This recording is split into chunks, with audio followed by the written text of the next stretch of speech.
The Citroen C5X is different. It's not really an SUV, not a wagon, certainly not a sedan either. It's a crossover in the truest sense of that word. And in this review, I'll help you figure out whether it's the right car for you, because it isn't any of those other things. I'll tell you all the stuff you want to know, some of the stuff you need to know. And if you want to read all about it, my written review is in the link in the description below. Now, let's get to it. There's a fair bit to cover.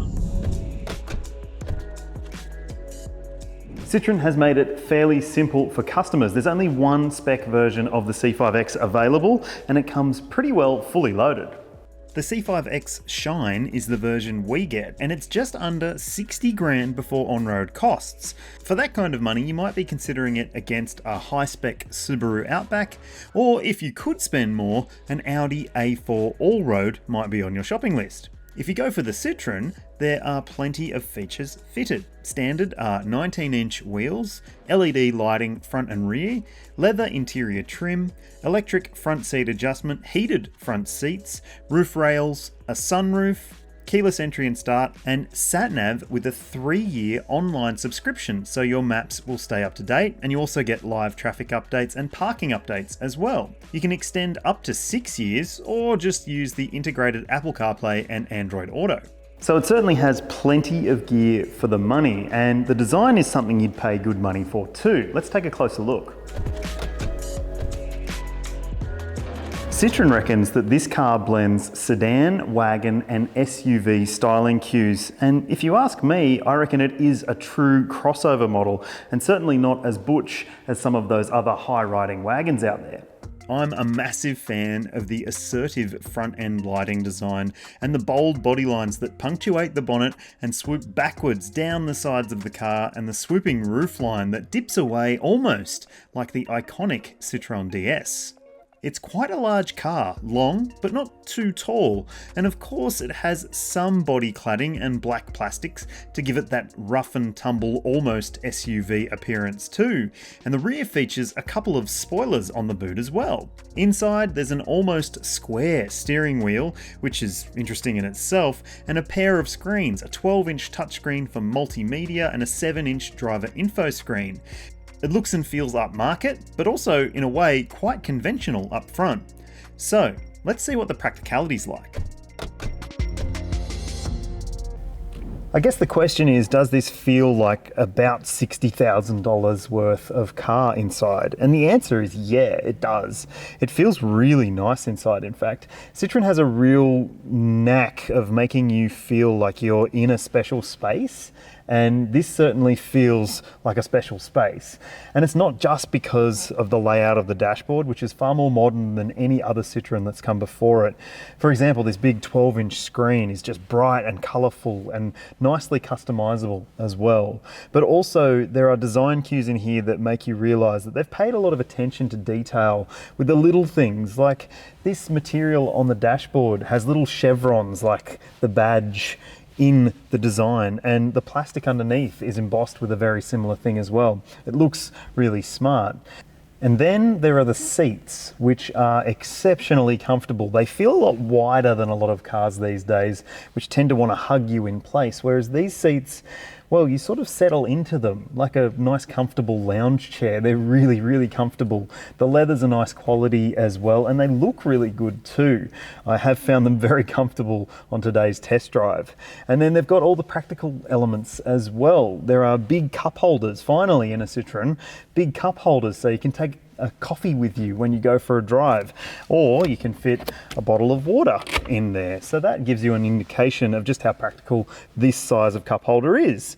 The shifter is a bit of a strange design, but you do get used to it, and there's more storage back here as well. A decent sized center cubby, in fact, with USB-C connectivity, and there's another USB-C port up here as well, a wireless charger, and for a French car, there's even a decent sized glove box because there's not a massive owner's manual in there anymore. It's all on the screen. Now, speaking of those screens, I'll go into a little bit more detail because you need to know about them. They do take some learning and they do take a bit of configuration to make the car feel like it's yours. I found that the driver instrument cluster was a little bit confusing to actually figure out how you're supposed to interact with it, but you do get used to it. It isn't that big of a deal. Once you've spent a couple of days with the car, I'm sure you will. I've only spent a couple of hours with the car and I got it, so it's not rocket science. There's also a head-up display which is bright and really easy to see your speed and the important information that you should be paying attention to when you're on the road, like your sat-nav instructions or speed limits. And really, it's a very nice cabin up front. I really like the sunroof as well. Now, let's check out the back seat behind my position. I'm 182 centimeters or 6 foot. Is it big enough for me? Let's find out. Yeah, I can fit back here. As I said, I'm a full-size adult, 182 centimeters or 6 foot tall, and this seat is set for me. I've got heaps of legroom, lots of footroom as well, although headroom could just be a little bit better. There's quite a hump in the ceiling here from that sunroof, and it does impact the space. And when you're getting in and out, you have to be aware of this height of this part of the door opening, but also the sill height down low. If you've got little kids that clamber in and out of the back seat of your car, they might find it's a bit of a trip hazard. I've tripped over it once or twice in the front and the back, so just keep that in mind. Now, if you do have kids, there are ISOFIX points on the outboard seats. There's 3 top tether points as well. There's rear seat directional air vents, which is great. A couple of USB-C charge ports down there as well, so people can be entertained while they're on the road. A couple of map pockets. There's also bottle holders in the doors, which is nice for a French car, but because it's a French car, of course, they had to do something different with the cup holders. There's no flip down armrest with cup holders in the back seat, which could be a little bit annoying if you're riding back here or there's 2 of you in the back. But the comfort of this seat is exceptional. Just like the front, the people in the back are going to be comfy. Now, let's check out the practicality of the boot. So, it's not quite a wagon, it's not an SUV, and it's not a sedan, but what it is a very practical family vehicle. It's got 545 litres of cargo capacity back here, which is going to be enough for a family of 3 or 4 for a weekend away easily.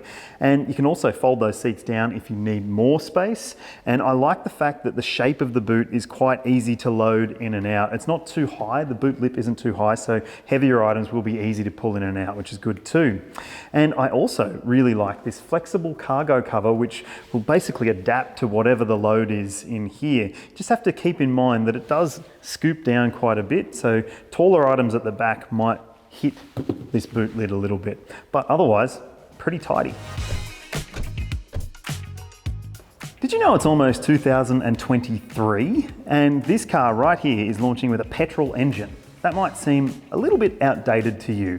Hybrids and electrified cars and electric cars are now more and more popular, but as it stands, the vehicle that's launching, C5X, is a 1.6 litre 4-cylinder petrol engine powered car. That engine is familiar from other Peugeot and Citroen models, but the good news is there is a plug-in hybrid coming soon. The C5X has a standard fit 8-speed automatic transmission, and despite some SUV pretenses, it's a 2-wheel drive with power sent to the ground via the front wheels only. Want to know more about the C5X plug-in hybrid? Hit the link at the top of your screen, that'll take you to the news story at our website. So, it's a relatively large car with a relatively small engine and pretty modest power outputs. Is it any good to drive? Well, let's find out. If you know the Citroen brand, you'll know that comfort is a key pillar for its existence, and this is a comfortable family car. There's no doubt about that. It's not just this amazing magic carpet ride suspension, which is designed to be super duper capable over bumpy sections of road. I mean, you think of roads in France, you think cobblestones, so that gives you an idea of where they've tested and developed this car. And Even on Sydney roads, on days like today where the weather's horrible and it has been for months, well, the roads aren't as good as they could be, but you barely notice it in this car because the ride comfort is exceptional. It glides over potholes without too much fuss. Obviously, you can still feel a 19-inch wheel bobbing in and out of a pothole if you hit it fast enough, but over the smaller corrugations and bumps, it's really, really good. And it's also comfortable to drive in the sense that it's easy to steer. There's not much thought required for the steering. It basically goes where you point it, and it's nicely weighted as well. Sure, it's not super duper fun, but it is easy to drive.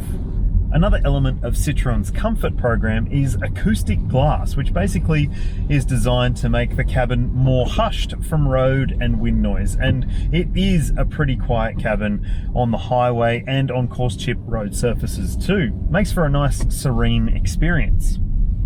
When it comes to parking, the biggest factor you'll have to keep in mind is the length of this vehicle. It is quite long, but it does have a really good surround view camera system and parking sensors front and rear too. I'd probably describe the powertrain performance as comfortable rather than compelling as well. Sure, it does get away from a standstill eventually. It's just not necessarily overly punchy when you do put your foot down. At open road speeds, it is fine, and there's definitely enough grunt in reserve to overtake without too much fuss. It just isn't as perky as you might hope it would be. The transmission is mostly pretty good though. The 8-speed auto shifts between gears without too much fuss and without too much thought from the driver required either. And if you do want to take matters in your own hands, you've got paddle shifters to do that. I haven't bothered though, that's not the sort of car this is. It's also got drive modes, including a sport mode, but honestly, again, I wouldn't bother. I just can't wait for the plug-in hybrid version of the C5X to arrive. It's got more power and more torque, and it's going to appeal to someone like me even more because I like those things. I also like the fact that it'll use a lot less fuel, at least if you plug it in every night, and I also like the fact that it's going to come with a few different drive mode adjustments, so you'll have sporty steering and a sportier ride if that's what you want. Although, then again, if you're buying a Citroen C anything, then you're probably not looking for a sporty drive experience. So with that in mind, it really is living up to what you'd expect of a Citroen C5X. Comfortable, practical, easy to live with, and, well, not necessarily thrilling, but good enough to drive. The official combined cycle fuel consumption figure for this car is 6 litres per 100 Ks, and it'll take E10, which is unusual for a European car. 6 litres per 100 might not be achievable based on what I've seen during our test drive today at 8.5 litres across a mix of driving scenarios. So you might have to bank on your fuel use being a little bit higher than what the sticker on the windscreen says. I just can't wait for that plug-in hybrid version, which is said to use a fifth of the official combined fuel consumption figure of this car at 1.2 litres per 100 Ks. But obviously that relies on you plugging it in to charge it up as well. There's nothing groundbreaking on offer in terms of safety tech in the C5X, but it does debut a few things for the Citroen brand, including rear cross traffic alert. Yep, it took this long to get that in a Citroen. There's also active lane positioning assistance, blind spot monitoring and adaptive cruise control with speed sign adjustment, and the expected items like auto emergency braking with pedestrian and cyclist detection. It also has parking sensors front and rear and a 360-degree view camera, which is really quite good. The C5X doesn't have a front center airbag like some new rivals, but it has dual front side and curtain airbags fitted. There is no ANCAP or Euro NCAP score for the safety rating for this car at the time we're filming this. You get a 5-year unlimited kilometre warranty, as well as 5 years roadside assist and a 5-year cap price servicing plan. All of that seems pretty good. It isn't cheap to maintain though, with the average service cost sitting at more than $560. That's based on service intervals of 12 months or 15,000 kilometres. The Citroen C5X isn't going to be for everyone, but the brand knows that. And that's not a problem either, because what it is an interesting wagon-ish, SUV-ish car that could be perfect for your family if you're not sure what you want.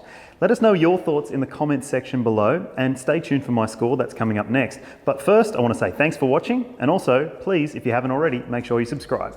Here comes that score.